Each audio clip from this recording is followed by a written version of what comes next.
கண் திருஷ்டி. இன்றைக்கி முக்கால்வாசி குடும்பங்களில் இருக்கக்கூடிய ஒரே பிரச்சனை கண் திருஷ்டி தான். இந்த கண் திருஷ்டி எதனால் வருது அப்படின்னு உங்களுக்கு முதல்ல தெரியுமா? உங்களுக்கு நீங்களே வச்சுக்கக்கூடிய சூனியம்தான் கண் திருஷ்டி. அடுத்தவங்க நம்மளை இப்படி பார்க்கணும், இப்படி நம்மளை பண்ணணும், இப்படி இப்படி இப்படி பார்த்துட்டு இப்படி இந்த அளவுக்கு முன்னேறி இருக்காங்க, இப்படி செய்கிறாங்க, இப்படிலாம் இருக்க, கார் வாங்கியிருக்காங்க, பைக் வாங்கியிருக்காங்க, வீடு வாங்கியிருக்காங்க, நகை நட்டு போட்டிருக்காங்க அப்படின்னு பார்த்து ஏங்க வைக்கிறீங்களே இல்லை, அந்த இடத்துலங்க உங்களுக்கு முடிஞ்சிச்சிங்க சீனு. உதாரணத்துக்கு சொல்லணுன்னாக்கில், இந்தமாதிரி நிலம் வாங்கியிருக்குங்க, வீடு கட்ட போகிறேங்க அப்படின்னு ஒரு இடத்துல சொல்லி பாருங்களேன். அவங்களுடைய எண்ணங்கள் நல்ல எண்ணமாக இருந்துச்சுன்னா பரவாயில்ல. இதே கெட்ட எண்ணத்துக்காரங்கிட்ட போய் சொன்னீங்கன்னா, என்னது நிலம் வாங்கிட்டீங்களா, வீடு வாங்கிட்டேன், அதோட முடிஞ்சு உனக்கு சீனு, அதோட முடிஞ்சு சீனுன்னு அர்த்தம். அவ்வளோதான், அங்கேயே வந்துருச்சு கண் திருஷ்டி. தொழில் வியாபாரம் பண்ணிகிட்ருக்கீங்க, எந்த அளவுக்குப்பா ஓடுது வியாபாரம் செய்யுது அப்படின்னு வாங்க. நம்ம ஆளுங்க என்ன சொல்லுவாங்க,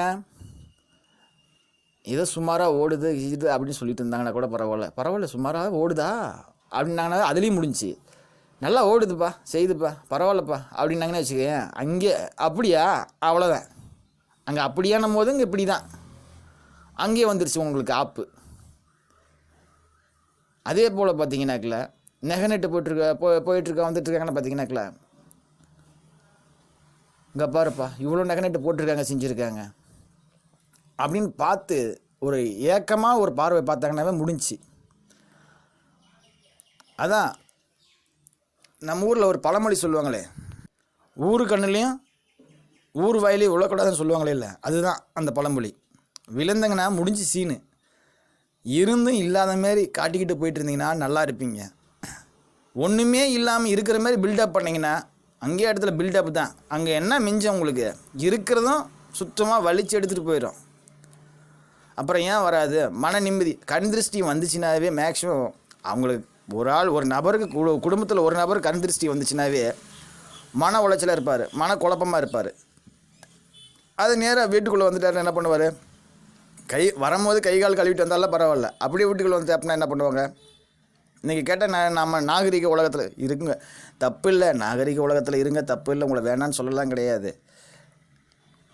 நேராக உள்ளுக்குள்ளே வந்துடுறீங்க, அந்த எனர்ஜி நெகட்டிவ் எனர்ஜி என்ன பண்ணுறீங்க, நேராக வீட்டுக்குள்ளே தான் சேர்க்குறீங்க. அப்போ வீட்டுக்குள்ளே யாருக்குமே நிம்மதி இல்லாமல் போகுது, அடிக்கடிக்கு சண்டை சச்சரவு வருது, பணமும் தங்க மாட்டேனுது, நிம்மதியும் இருக்க மாட்டேனுது, கடன் மேலே கடன் வாங்க வைக்குது, கடன்காரன் வந்து கத்த வைக்க, எது ஃபோன் எடுத்தாவே கடன் பிரச்சனை, அந்த பிரச்சனை இந்த பிரச்சனை அது பண்ணுறீங்க செய்கிறீங்க.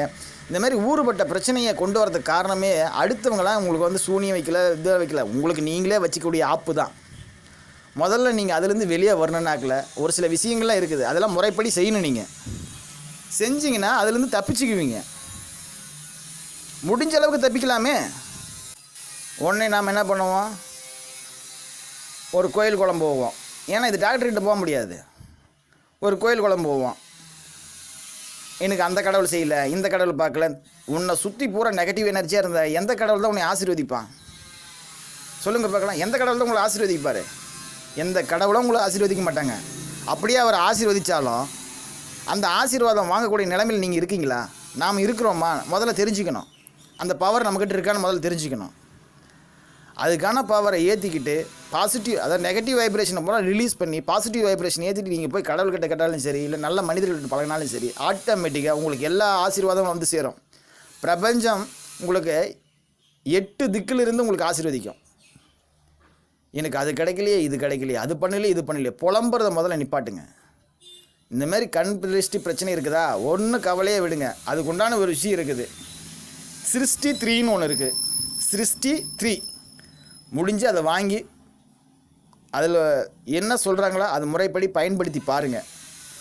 பலனை நீங்கள் உணர்வீங்க. ரிசல்ட் எப்படி இருக்கும், ஏது இருக்கும், அந்த கதையை விடுங்க. அதை வாங்கி பயன்படுத்தி பார்க்குறவங்களுக்கு தான் பார்த்தவங்களுக்கு தான் அதனுடைய பலனை உணர முடியும். சஸ்பென்ஸாக அவங்க அந்த விஷயத்தை வாங்கி பயன்படுத்தி பலனை உணர்ந்துக்கிட்டு இருக்காங்க. முடிஞ்சால் பயன்படுத்தி பாருங்கள், நல்ல பலனை உணருங்க. உடனே இவங்க தொழில் வியாபாரத்துக்காக செய்கிறாங்க. அது நீங்கள் எப்படி நினச்சாலும் சரி, உங்களுக்கு நல்லது நடக்குதா, உங்களுக்கு நல்லது நடக்குதான்னு முதல்ல பாருங்கள். இதில் பணக்காரனுக்கு ஏழைக்கெல்லாம் ஒரு ரேட்லாம் கிடையாது, ஒரே ரேட்டில் தான் அவங்க கொடுக்குறாங்க. முடிஞ்சு அதை வாங்கி பயன்படுத்தி பாருங்கள். ரீசனபிள் ப்ரைஸ் தான். பணக்காரனாக இருந்தாலும் பிச்சைக்காரனாக இருந்தாலும் ஏழையாக இருந்தாலும் யாராக இருந்தாலும் சரி ஒரே ரேட்டில் தான் அவங்க கொடுக்குறாங்க.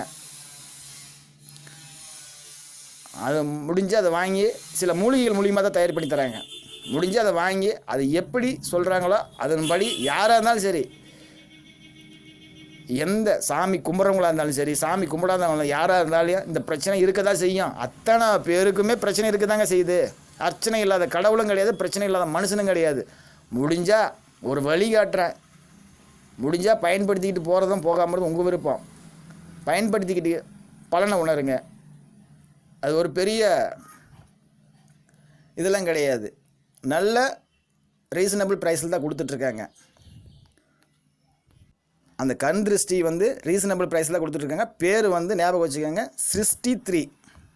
அது தேவைப்படுறவங்க ஸ்க்ரீனில் தெரிகிற நம்பருக்கு கால் பண்ணி ஆர்டர் பண்ணி வாங்கிக்கலாம். நீங்கள் கண் திருஷ்டி பிரச்சனை தீர்ந்துச்சுனாவே, திருஷ்டியை பூரா விலகுச்சுனாவே உங்களுக்கு தொழில் தடை பிரச்சனைகள், மற்ற பிரச்சனைகள், கடன் பிரச்சனை, அந்த பிரச்சனை, இந்த பிரச்சனைலேருந்து எல்லாமே கொஞ்சம் கொஞ்சம் படிப்படியாக நீங்கள் மீண்டு வரலாமே. அடுத்த செகண்டே கோட்டீஸ்வரனாக சொல்லலை உங்களை. படிப்படியாக நீங்கள் மீண்டு வரலாமில்ல, அந்த சந்தோஷம் உங்களுக்கு வேண்டாமா? நிம்மதியாக படுத்து தூங்க முடியுதா? தூங்க முடியாது. அத்தனை பேரும் நிம்மதியாக படுத்து தூங்க முடியாது, நிம்மதியாக இருக்க முடியாது. மன உளைச்சல் எல்லாமே இருக்கும். அதுலேருந்து மீண்டு வரணுன்னா, கண் திருஷ்டியிலேருந்து அந்த பிரச்சனையிலேருந்து மீண்டு வரணுன்னா இந்த இதை பயன்படுத்தினாக்கில் நிஜமாகவே முழுமையாக மீண்டு வரலாம். அடுத்த வழி தெரிய ஆரம்பிக்கும். கண் திருஷ்டி பிரச்சனை நீங்கிச்சுனாவே உங்களுக்கு அடுத்த ஸ்டெப் எடுத்து வைக்கிறதுக்கு உண்டான வழி கிடைக்கும். நீங்கள் பாட்டுக்கு அதில் முன்னேறி போய்கிட்டே இருக்கலாம். இது முழுக்க இந்த ஆதிவாசி மக்களால் மட்டுமே, அவங்கக்கிட்ட ஒரு சில மூலிகைகள்லாம் இருக்குது, அவங்ககிட்டருந்து எடுத்து அவங்களே ரெடி பண்ணி ப்ரிப்பேர் பண்ணி தராங்க. அது எப்படி சொல்கிறாங்களோ அது தகுந்த மாதிரி நீங்கள் ஃபாலோ பண்ணிட்டு வந்தீங்கன்னாவே போதும். அதனுடைய பலனை முழுமையாக நீங்கள் உணரலாம்.